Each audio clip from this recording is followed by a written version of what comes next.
16 nationally, and the highest rated talk show hosted by an African American on the 2025 Talkers Heavy 100 list of the most important talk radio hosts in the nation. Last year, Tavis ranked number 33, and the year before, number 45. The Tavis Smiley Show has rapidly expanded its national syndication to now include nearly 50 radio stations across the country and counting. Congratulations, Tavis. Yay, yay! Shine, flies, no time to waste while it's passing you by. Shine, flies, be patient, 'cause good things happen in time. We gon' get it right, we gon' get it right, we gon' get it right. We gon' get it right. Protests and anthems, yes, we chanting. A movement of people, it's like we dancing to the ministry of. It's the energy of, in memory of them that we love. The trinity of the people, the peace, the power, the truth. We speak the powers even louder. We can say it blacker, we can say it prouder. A woman vice president that went to Howard. Now we talk helping black businesses, and our differences is magnificent. Bringing light to the point where the prisons is. I was so good like this where forgiveness lives. The ascension is to leave what's left behind and feed the seeds with deeds that bless the mind, caress the mind, and question justify. With you and God in time, I best align. You are listening to and streaming A More Perfect Union on KBLA Talk 1580. I'm Dr. Nii-Quartelai Quartey, your host and White House correspondent. I'm in touch, and so you be in touch. Follow me on all the social media platforms at Dr. Nii-Quartelai. Just type in Dr. Nii-Q, DRNIIQ, and I pop right on up fresh for you to follow. Also, be sure to download the KBLA app to listen to us live or on demand, or guess what you can do? You can tell Alexa to play KBLA Talk 1580, and boom, there we are for your listening pleasure. Also, be sure to subscribe to A More Perfect Union podcast. That way you will never, ever, ever miss an episode. Listen, it has been a very, very, very busy news day. There are a number of headlines that we will get to in short order. But first things first, I want to welcome our next guest as we sort of stretch out. And one of the things I really enjoy doing on this show is being in conversation with folks that are shaping the culture. And Dr. Rashad Newsom is hitting the mark as the digital griot. The digital griot, that's what they call you. Dr. Rashad, welcome to the show. Hi, thanks for having me. Yeah, they don't call me the digital griot. They call my AI the digital griot. So their name is Being the Digital Griot. You can kind of see an image of them just back there. Oh wow, look at that. Okay, all right, all right. And so let's talk about this being the digital griot.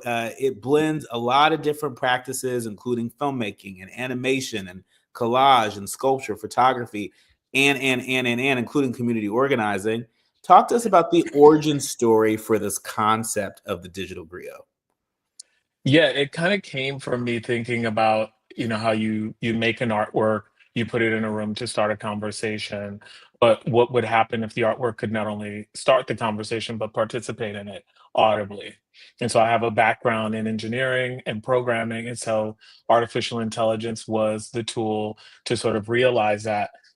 And so I decided to create Being, and Being is a unique machine learning model that I created the first generation of in 2019.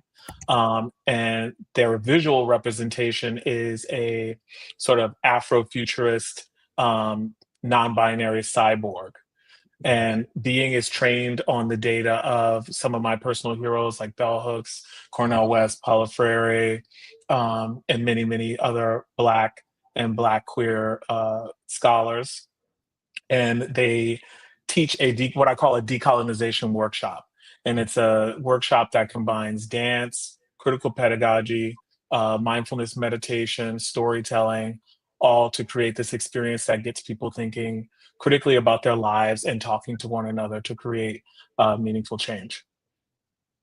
What a time to, share an exhibit like this with the world. where there are days when we're all scrolling through our social media or reading through the headlines, and it feels like that critical thought isn't there. That we're being made to just sort of act on emotional impulses and not think critically. Talk to us about how this exhibit is helping to not just mitigate that, but is really a demonstration of a different relationship we can have with art. Yeah, I think that is very much expressed in my film assembly, which is currently on the festival circuit.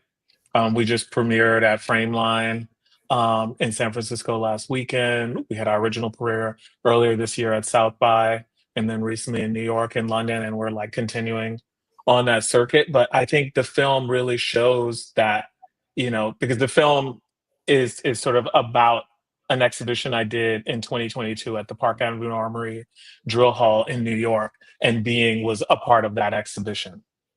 And so I think what the film does is sort of show in this moment of intense fracture and erasure that we are stronger together, and that we have to, think critically about our lives. We can't continue on this sort of like anti-intellectual route, Mhm. if we want to try to sort of figure out a way out of these, situations we found ourselves in. And what kind of feedback? What kind of feedback are you hearing from folks who experience this exhibit? There are, I'm sure, a lot of folks out there with their critique that, of course, you'd have this kind of exhibit, in places like Los Angeles and places like New York.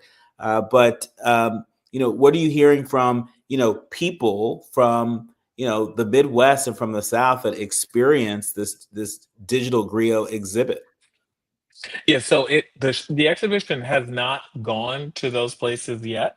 The film has been getting around much more, which I think is now sort of like going to be sort of a lightning rod for the exhibition to travel Mhm. to some of these different places. But what I've been getting back from the people who've seen the film is that they're feeling seen. They're feeling like this is something we really need right now.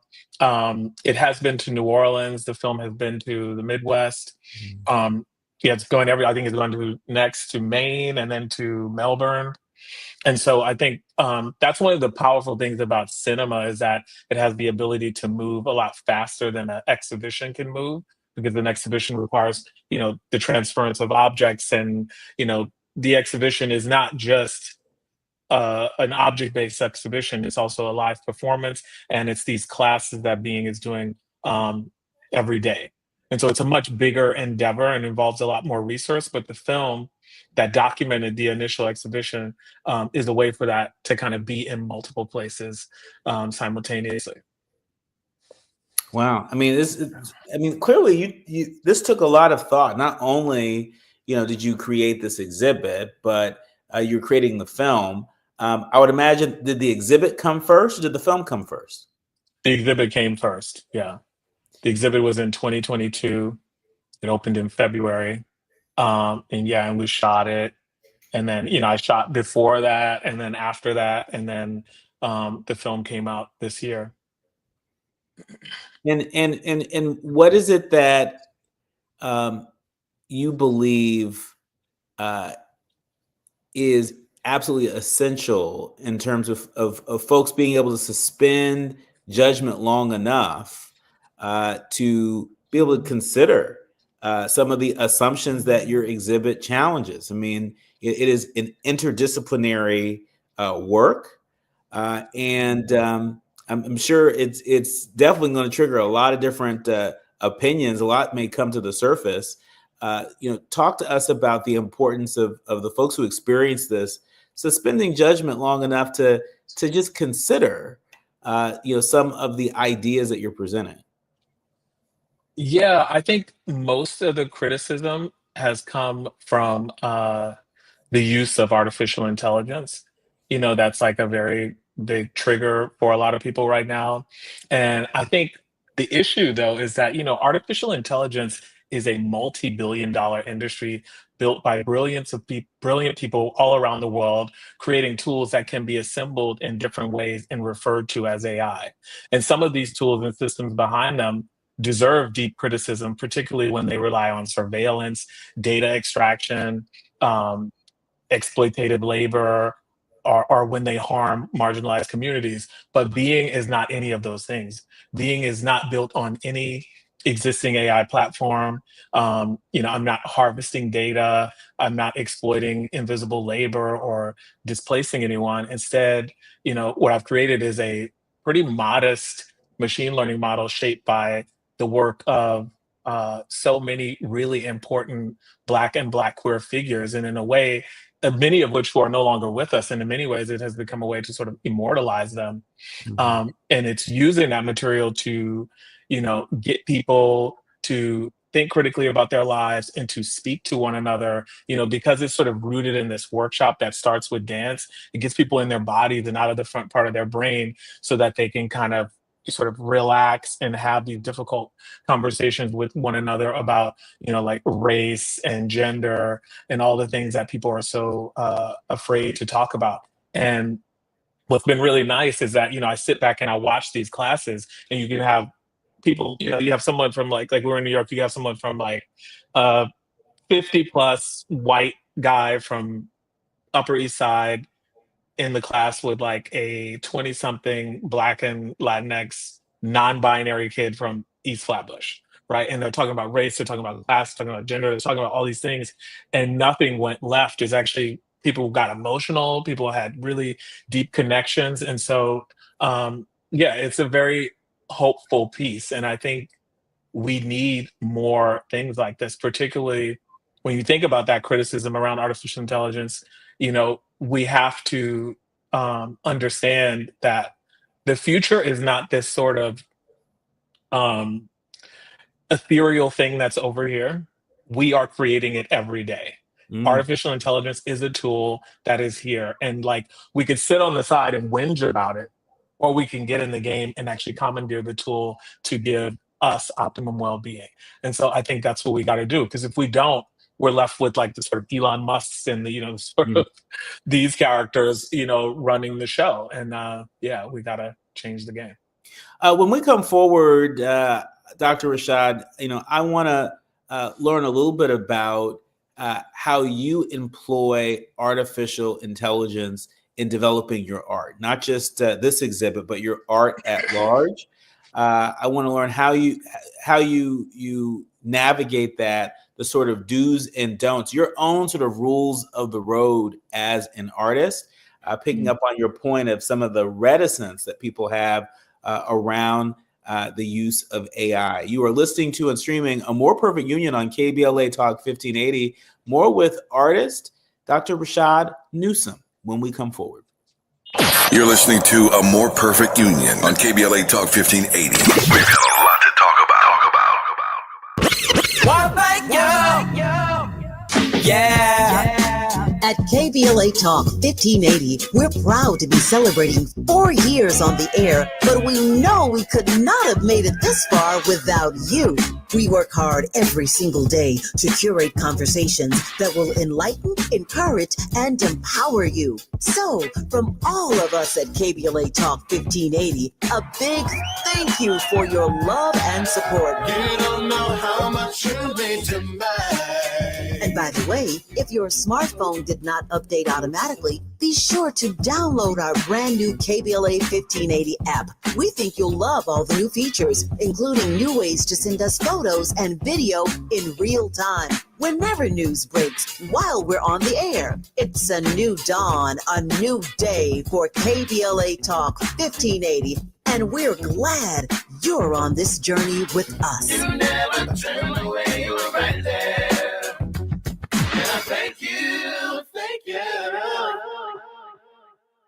Hey, Mom, I've been meaning to talk to you about some new COVID information I saw online. I read that Black folks like us with certain conditions like diabetes, heart disease, mental health conditions, or being 50 and older, like you, are at high risk. Boy, you sound like a commercial. I'm just saying. I know you love your ginger teas and essential oils, but remember, there are treatment options for COVID-19. I promise if I get sick again, I'll call my doctor to ask about my options. Visit WeTalkWeRise.com to learn more. Brought to you by Pfizer. Are you wet shaving? You'll get razor bumps. Nah, Pops, I'm good with Gillette Skin Guard. How long you been growing that beard Mama hates anyway? Since 77, I shaved and got ingrown so bad. That's why I use the Gillette Skin Guard razor, face scrub, shave gel, and moisturizer. So I don't have to worry about new razor bumps or shaving irritation. Gillette Skin Guard, huh? Your mama's gonna love this one. The best a man can get keeps getting better with Gillette Skin Guard. Buy now at a retailer near you. KBLA Talk 1580. We've got a lot to talk about. KBLA Talk 1580 reminds you that we keep us safe. Every girl deserves a chance to shine. That's the belief behind Forgiving for Living, Inc. Since 1999, this organization has been empowering at-risk girls ages 13 to 18, helping them overcome behavioral and mental health challenges. Founder Wendy Gladney's personal journey inspired the mission to give girls hope and purpose through the power of forgiveness. Through their ambassador program, workshops, and annual conference, Forgiving for Living has touched over 3,000 young lives, providing mentoring, life skills, training, and tools for building self-esteem and confidence. You can make a difference. Visit forgivingforliving.org to donate, volunteer, become a mentor, or find help for a young girl in need. Forgiving for Living, Inc., building brighter futures for young girls. Visit forgivingforliving.org today. This is a community call to action from KBLA Talk 1580. We have no permanent friends or permanent enemies. Only permanent interests. As we effort to build a more perfect union. You are listening to and streaming A More Perfect Union on KBLA Talk 1580. I'm Dr. Nii-Quartelai Quartey and delighted to be in conversation with Dr. Rashad Newsome. He's the artist behind Being the Digital Griot. And it is a extraordinary exhibit that blends together a number of different practices, including filmmaking and animation, photography, community organizing, and even artificial intelligence, just to name a few. Dr. Rashad, before the break, I was asking just you as an artist, how do you navigate the AI terrain? How do you decide, okay, I'm going to use AI, I'm going to employ it in my art in this way, but not that way? Yeah, my main use of it is really to generate language and ideas, and so I don't use it to create imagery in any way. I know there's a lot of artists that do that, but that's just not my thing. I have worked for many years to create a sort of world that my work exists in, and I just feel like the amount of time it would take to train a machine learning model to generate images that would exist in the world that I've created over the years, it would just be easier to just make the image, And so I think also using AI to create images is a bit of a dicey space because there's so many models that are being trained on the work of living artists who have not consented to being part of those data sets. And so I don't know. I think there will be a day of reckoning at some point around that work, because at some point those artists will have to get paid for their inclusion in, training those models and all of the work that's generated from them. So that's not really my thing, but I'm really into the idea of using it as a tool to kind of for language, and there's, that's a much more equitable way to use it. For instance, I'm training my model on, like Bell Hooks, who's an incredible, theorist, and who's no longer with us, or Freire, or Michel Foucault. And it's a way to basically kind of pull them into the future, so I'm using the work almost like a professor would cite them in their classes. That's the way Being is sort of using their work and citing them. So it's not an erasure. It's actually a sort of it's illuminating their work in new ways. And so to me, that is the way that I'm using it. Also, one thing I was really interested in when creating this this character is like this whole idea in sci-fi. There's been this long-standing sci-fi trope where if a robot is can create, it will create more of itself and kill all of us, like in the Mhm. Terminator and like David and Prometheus and things like that. And I think that those narrative arcs are sort of rooted in like a sort of white supremacist ideal, this kind of fear of the other. Mm. And part of the reason I feel really connected to technology and I've been using it in my work, for so long is because I think that there was this idea that Black folks are not connected to technology, when in Mhm. fact, when we came here, we were seen as technology. And, so many of the things that show up in my work that are seen as primitive, like the African masks and sculptures and things like that, are actually early forms of technology. So, yeah, I think that's sort of the way that I am using AI in the work. I just love the way that you just frame that, because I think there's a lot of people out there that may be listening or streaming us right now, that might have felt like, okay, your exhibit, being the digital griot, was a little over their head, right? I mean, there's a lot of different components, but I love the way you just sort of made the concept of technology very accessible, right? Mhm.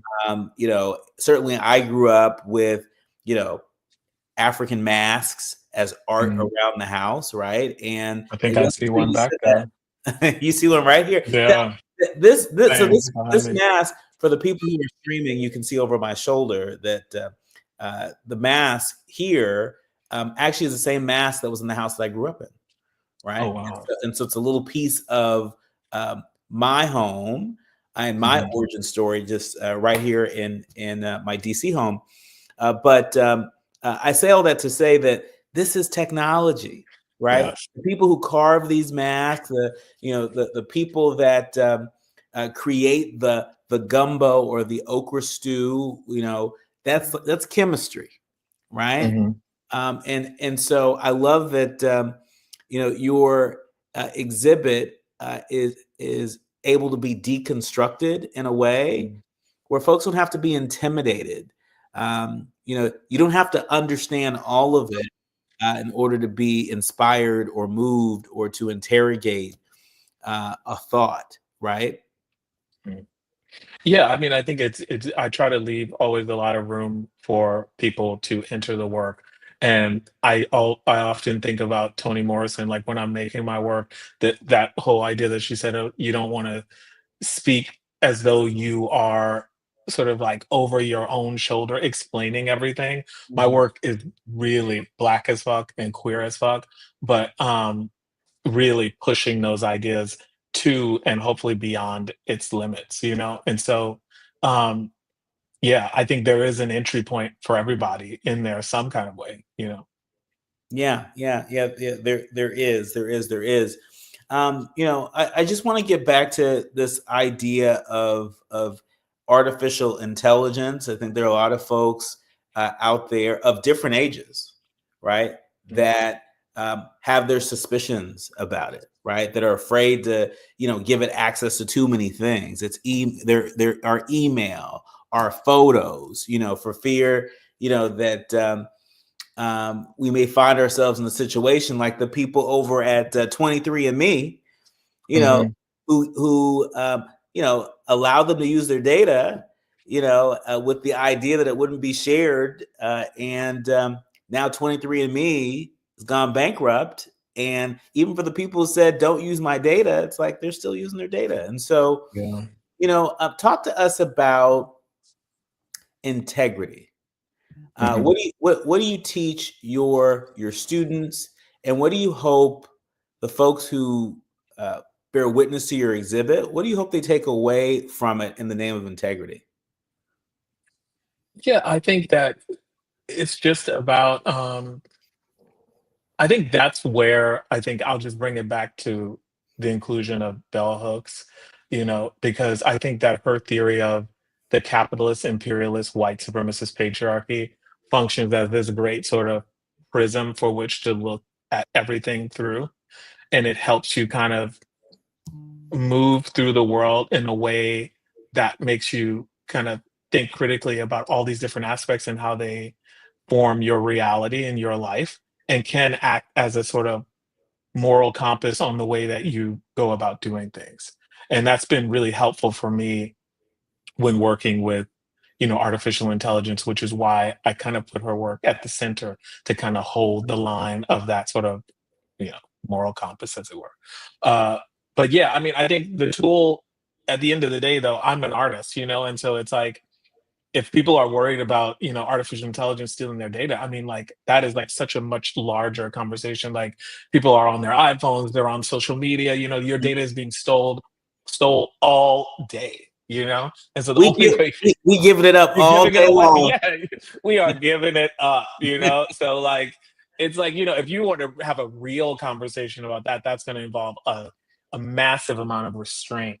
And I don't think that people are really ready to do that, But yeah, it's sort of beyond anything that I can, control as an artist. For folks that should run and not walk to check out your exhibit, where can they go to get more information about this exhibit, but not just the exhibit, but the film, where the film will be next? Yes, the next screening will be in Melbourne. We're hoping to bring it to LA soon. We were in DC for Pride. It was a sold out screening. People really loved it. And so, yeah, go to assemblythefilm.com, and there you can find out where the next screenings are, and you can find out more about the film and also when Being will come to a town near you. Well, our thanks to Dr. Rashad Newsome, phenomenal artist behind Being the Digital Griot. You already heard where you can catch the film. And look, it's on all of us to do our part to build a more perfect union. And this exhibit, it challenges assumptions. It helps us to interrogate some things in a time such as this. Thank you so much, Dr. Rashad. Thank you. Thanks for having me. You've been listening to and streaming A More Perfect Union on KBLA Talk 1580.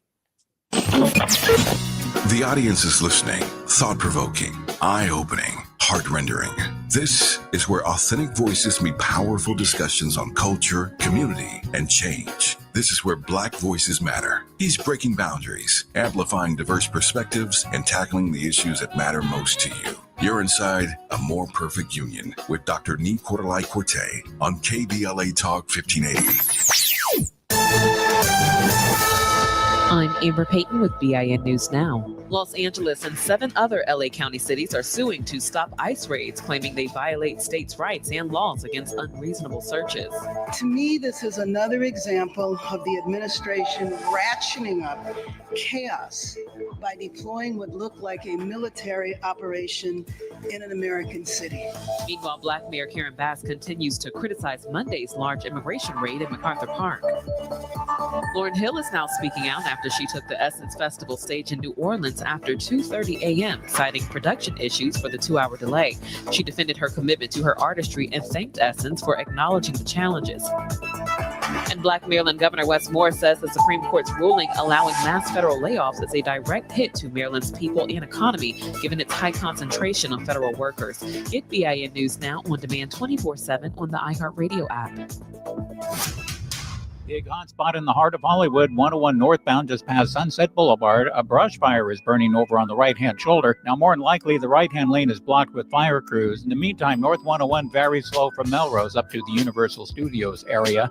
On to Sherman Oaks, 405 southbound just past the 101. This is the 101 Ventura Freeway now. We have a 2-vehicle crash blocking one of the left-hand lanes. Up ahead, South 405 slow from Getty Center Drive to the 605. Right now, there are young people across the world facing a tough choice. Continue their dream of education or drop out to help their family put food on the table. You can help change their future in a single moment. See how far your support can go at unbound.org. This is the KBLA Sports Minute with Ray Richardson.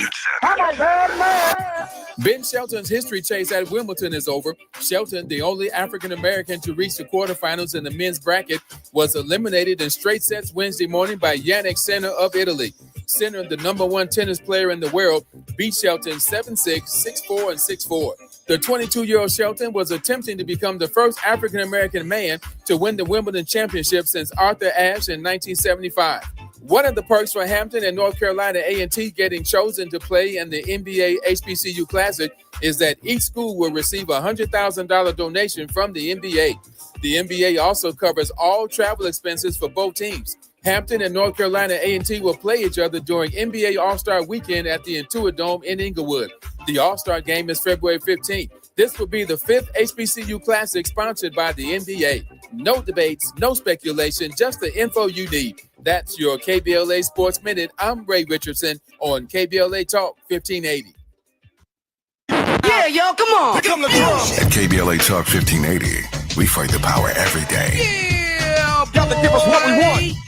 Gotta give us what we need. I listen to KBLA and I love the commercials. I know what the commercials mean. I also, if I'm looking and trying to figure something out, I need something to talk to me that might hit me. And it happens on TV because, you know, every time they show a sporting event, they got the pharmaceutical companies back to back telling people how to fix the sickness on the same stuff that they sell them. So we get it. Yep, we get it too, Chuck D. And that's why at KBLA Talk 1580, we don't black down. Drop it. Our freedom of speech is freedom of death. We got to fight the powers that be. Fight the power. Fight the power. KBLA Talk 1580. We've got a lot to talk about. KBLA Talk 1580, connecting you with services and solutions. The Autopsy Initiative provides a second autopsy free of charge for victims' families who have lost their loved ones due to a police-related death. The services offered through the initiative include the completion of a second autopsy, disclosure of preliminary findings, and a final autopsy report. A police-related death is when an individual is harmed by police officers using deadly force, which results in an individual's death. Police-related death includes in-custody deaths, including those that arise during contact with law enforcement officers during arrest, pursuit, booking, transport, or incarceration. The Autopsy Initiative has a team of board-certified pathologists on call. An autopsy request may be completed by anyone with a close relationship with the victim, which may include the victim's spouse, partner, relative, close friend, or lawyer. To request a free second autopsy for a victim of police violence, please visit knowyourrightscamp.com. That's knowyourrightscamp.com. Then click on Autopsy, then click on Request. At KBLA, we believe in justice for victims of police violence. We say their names, and we don't black down. This is a community call to action from KBLA Talk 1580.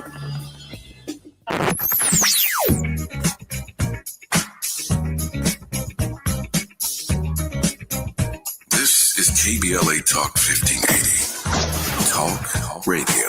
That's music to your ears. We're unapologetically progressive. KBLA Talk 1580. Hit me! National news of consequence, informed opinion, and analysis beyond the headlines. You're listening to A More Perfect Union on KBLA Talk 1580. You are listening to and streaming A More Perfect Union on KBLA Talk 1580. I'm Dr. Nii-Quartelai Quartey, backstage here at the Essence Festival of Culture, specifically the Global Black Economic Forum. I am so delighted to be in conversation with April Verrett. She is the president of SEIU International Labor Union, and she is here with us today. Welcome to the show. Thank you so much for having me. And I gotta say, what up, LA? I miss you. Well, LA misses you too, but this conversation will suffice, I'm sure. First things first, April, there are a lot of places in the world where you could be today. Why did you decide to pull up to the Essence Festival? Essence. In a time where we need to party with a purpose, there is no better place to do that than at the Essence Festival. At a time where the 92% and the 80% need to be encouraged, need to get together to have strategic conversation about the moment that we're in and our path forward, there's no better place to do that than right here in Louisiana at New Orleans at the Essence Fest. So that's why I'm here. It is about, we've rested, we've reflected, we've rejuvenated. Now it's time to get to work. And what I love so much about how you work, how the folks over at SEIU International work, you're not just parachuting in and parachuting out, but you all are really about this life. Talk to us about some of the organizing work that you've already been doing and will continue to do right here in the South. Yeah, well, I have actually been here in Louisiana for a week. We had 600 of our members journey here to Louisiana from Los Angeles, from Chicago, from New York, from Durham, North Carolina, from Washington, D.C., and a bunch of places in between. And they made stops along the way on their bus journey to New Orleans. They stopped in Houston and in Memphis and in Selma and at the Cahokia Mounds in Illinois, and important places that were marked in our journey in the civil rights era. And we did that specifically because we came here to Louisiana to go to Basile and to go to Gina, were two of the 8 ICE detention facilities, 8 here in the state of Louisiana, where they bus and fly in people that have been snatched off the streets by men and women with masks and hoods, not being told what they're being picked up for, not given access to due process, not being able to stay in touch with lawyers and with family members, here to Louisiana in places like Gina that we know about from the Gina 6, right? The heart of mass incarceration, drawing the links not just to our civil rights journey, but to the journey that many Black people have faced with mass incarceration here in the 20th and the 21st century. To be able to make real connection and build real solidarity between Black and brown and white and API folk, that this moment of struggle for immigrant workers is not just about those who may or may not be documented, but it really is about the struggle for all of us, and that it is all interconnected. And I'll say this and I'll stop this answer. For me, it is a through line between 1619. Come on now. Between 1619 and the shores of West Africa, where our ancestors were picked up and put on cruise ships. It's a through line through the Middle Passage, to the auction block, to the slavery, to the plantation, to Reconstruction, to Jim Crow, to the Civil Rights Movement. It is the same through line that is white supremacy, economic exploitation, corporate greed, anti-Blackness, and racism. The same one that took our dignity, that's taking the dignity of immigrants. And we got to call it out, and we got to call it for what it is, so that we can build a strategy and a plan to end it. I mean, I so appreciate the way you just laid that thing out, because you're right, the fight for our dignity is intertwined. And this so-called Big Beautiful Bill, which is now a big, very consequential law, has supercharged those efforts. Talk to us about how you and the folks over at SEIU International are meeting this moment, preparing to meet this moment. It's one thing to pass an ugly bill that is going to supercharge mass deportations, that is going to make life more difficult for student borrowers, that is going to rip the healthcare away from the people that need it the most as a lifeline. It's one thing to fight against the passage of a bill. It's another fight to fight against the implementation of this massive bill. And so talk to us about the role that you intend to play and that SEIU International intends to play in that effort. So there are 2 things that I would lift up.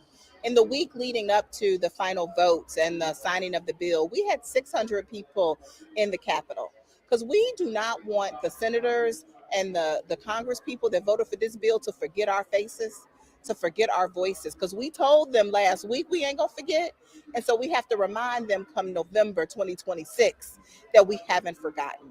And so we got to be about the business of reminding the American people of the consequences of the vote that was taken in July 2025, and make that a memory that they live out come November 2026. And so that's the first thing. And our organizing toward November 2026 must start today. And we also have to work in our states to make sure we mitigate as much damage as we possibly can from this bill. And there will be damage. There will be pain. We ain't gonna be able to get out from all of it, right? I've heard that we could lose some 200,000 IHSS, which is the In-Home Supportive Service Program in California. Some 200 IHSS recipients and caregivers could be impacted by the cuts in this bill. That's one example of just how awful the ramifications could be. But we can work with our state legislatures. We can work with our governors, like my good friend Gavin Newsom, to try to mitigate damage. But I want folks to remember one thing. This bill is bringing us $730 billion in Medicaid cuts nationally. And it is also bringing us $710 billion in tax cuts for the wealthiest in this country. It is really, really clear what this bill was about and who ultimately this bill is meant to benefit. And so it's not just about holding elected officials accountable, it's about holding those wealthy people and those corporations accountable that are stealing from working people, that are stealing from senior citizens, that is literally stealing food out of the mouths of children. We got to make the elected officials pick a side. Whose side are you on? Are you on the side of those babies who ain't going to be able to go to the doctor and eat? Or are you on the side of the oligarchs and the super wealthy who's benefiting from this madness? Speaking of elected officials that are on the side of the people, I want to talk about Los Angeles Mayor Karen Bass. You know her, I know her. She is no stranger to our leaders, learners, and listeners that tune in all the time. I'm sure you're aware that the LA Mayor and the LA City Council have been named in a suit from the Department of Justice, challenging LA's sanctuary city laws and challenging sanctuary city laws in California and soon to be other places. Talk to us about the existential threat that represents if the Trump administration is successful in getting the courts to agree that sanctuary laws are illegal. Yeah. Talk to us in brass tacks. What does that mean in our communities? What does it mean for your union? What does it mean for the fight against this MAGA agenda that is really looking to remake America as we know it? Yeah, it's certainly about sanctuary cities and the ability for cities to say, we are going to protect our people, right? We are going to hold space for those who contribute to the economies in our cities, those who have for generations made our cities vibrant and built the culture and built the community that we all hold so dear, and that each and every one of us deserve sanctuary, deserve protection in the place that we call home. And that includes our immigrant brothers and sisters. So yeah, it's about that, but it's also about so much more. It's about sovereignty. It's about freedom. It's about democracy. These folks want to cross state rights until they don't like it, right? They want to talk about the ability to govern yourselves and get government out your lives. They really want to talk about red state rights. Red state right until they don't like it in a blue state, in a blue city like Los Angeles. And so, and they know that they have a stranglehold on the courts, and they've already rolled back progress for 60 years. They want to take us really back to a time where only a few enjoyed power, right? Where it was only wealthy white land-owning men that enjoyed the power. And we just got to be real about what that is. But I stand in solidarity with my sister Karen Bass and my brother, City Council President Marquise Harris Dawson, and the rest of the folks.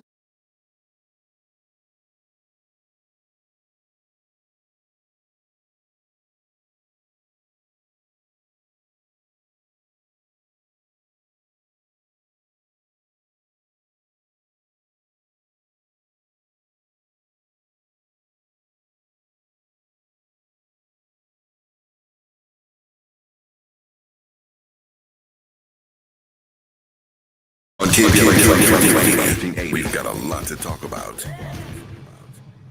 Attorney advertising. Prior results do not guarantee future outcomes. Founded in Los Angeles in 1986, litigation powerhouse Quinn Emanuel has deep roots in the Los Angeles community. Since 2007, we have litigated some of the largest fires on the West Coast. We are proud to be the only AmLaw 100 firm in the country to represent wildfire victims, giving affected individuals, families, and businesses the same focus and individualized attention we devote to our Fortune 500 clients. BTI Consulting has repeatedly recognized Quinn Emanuel as among the 4 law firms in-house counsel least likely to oppose in any litigation, and we are often deemed the most feared. And after securing over $80 billion for our clients in various matters firm-wide, we understand why. If you have been affected by the recent wildfires in Altadena and the Palisades, Palisades and would like to discuss your situation further, please contact wildfire support at QuinnEmanuel.com or call us at 213-443-3050. Quinn Emanuel is proud to sponsor Conversation Live Altadena Rising with James Farr on KBLA Talk 1580. Attorney advertising. Prior results do not guarantee future outcomes.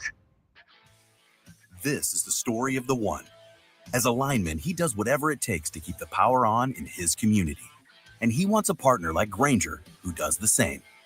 Grainger offers the professional-grade products he needs, from voltage detectors to harnesses to hard hats, plus fast, dependable delivery, so he can rise to every challenge. Call 1-800-GRAINGER, click Grainger.com, or just stop by. Grainger, for the ones who get it done. Oh no, stomach issues again? Stomach issues? Who are you? Your pancreas. I could be the real reason for your diarrhea, gas, bloating, stomach pain, or loose oily stools. I thought it was my stomach. People often do, but any of these symptoms could mean having a condition called exocrine pancreatic insufficiency, or EPI. With EPI, the pancreas doesn't release enough enzymes to break down food, but EPI is manageable. Use the symptom checker on identifyepi.com and speak with your doctor. That's identifyepi.com. Sponsored by AbbVie. KBLA Talk 1580. We've got a lot to talk about. KBLA Talk 1580, connecting you with services and solutions. Worried about eviction? You have rights, and Stay Housed LA can help. Stay Housed LA is a partnership between LA County, the City of Los Angeles, and local service providers. From Lancaster to Long Beach, we're here to help you with tenant education workshops, legal clinics, free legal services for eligible tenants, and online resources about tenant protection laws. Don't face eviction alone. Call our hotline at 1-888-694-0040. That's 1-888-694-0040. Or visit stayhousedla.org. Stay Housed LA, keeping Los Angeles residents in their homes. Stay Housed LA, your rights, your home, our community. This is a community call to action from KBLA Talk 1580. Notable journalists, industry leaders, lawmakers, change makers, tastemakers, and you, working to build a more perfect union on KBLA Talk 1580. You are listening to and streaming A More Perfect Union on KBLA Talk 1580. I am so enjoying this conversation with April Barrett. She is the president of SEIU International Labor Union. And I was just sharing with her during our brief pause how refreshing it is to be in conversation with a frontline leader that understands life on the ground. She has not forgotten what life is like on the ground, what life is like closest to the pain. As someone who travels often back and forth between DC and LA, I pick up on it in conversations. Folks that are really close to the people versus people that are just tracking what the polls say, right? Talk to us about how you maintain that balance between being the leader that you need to be in Washington, but being accessible to leaders on the ground, in community, across the country and around the world. Yeah, well, it starts by not staying in DC. Amen. I am there as much as I need to be there to do my job and to do it well.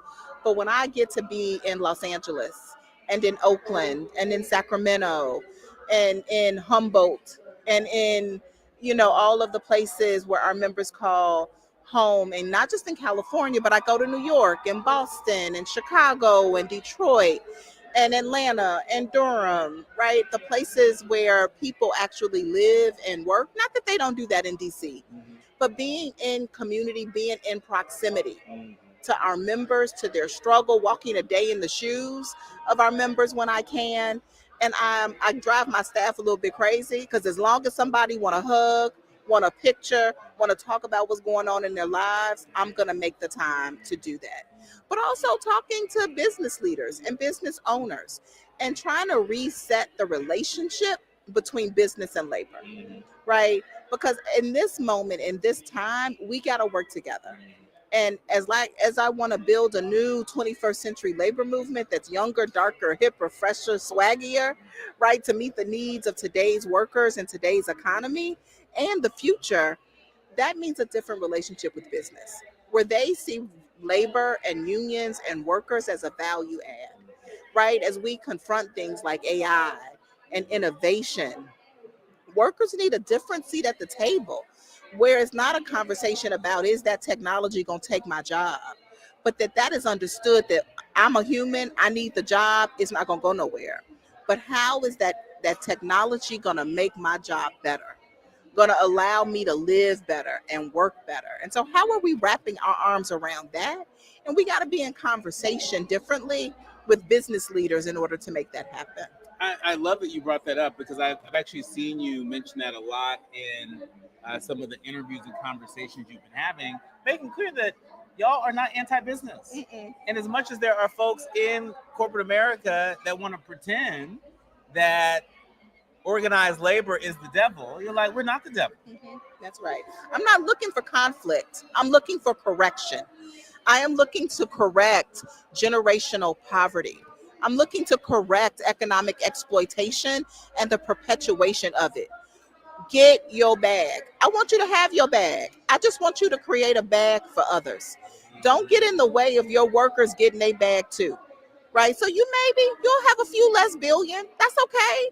Let's spread the wealth around, because I think that we all need to live and work better.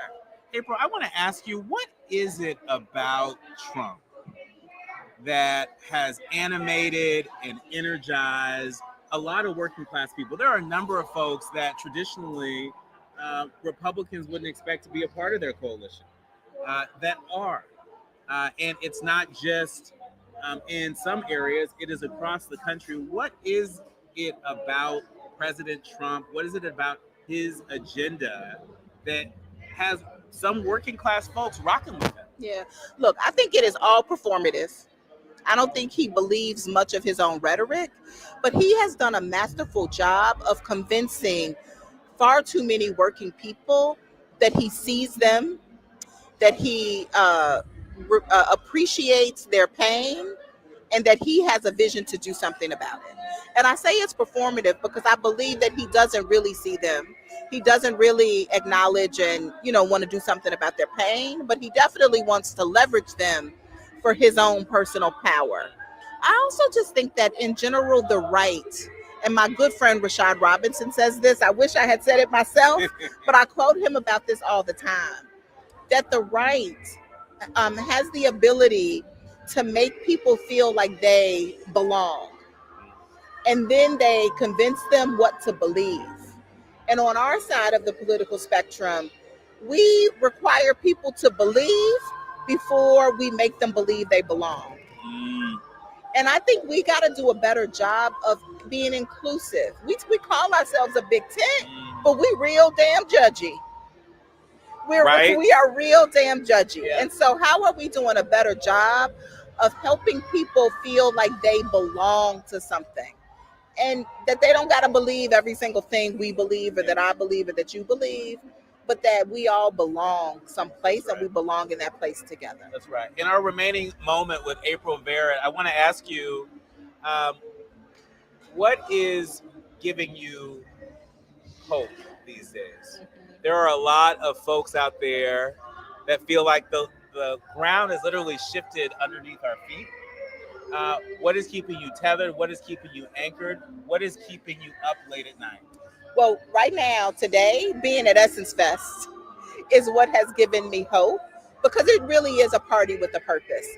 I've not had many conversations that have not pivoted to the bill and what's bad and what's to come, but yet we are still holding space for our joy, holding space for togetherness, right? And that's important in this moment, because if we are just miserable and angry, it's too hard to sustain the work. Like, we got to be able to do it with joy and center love. And so it's important for me to remember that in this moment. And what was the last question? I'm sorry. And what is keeping you up late at night?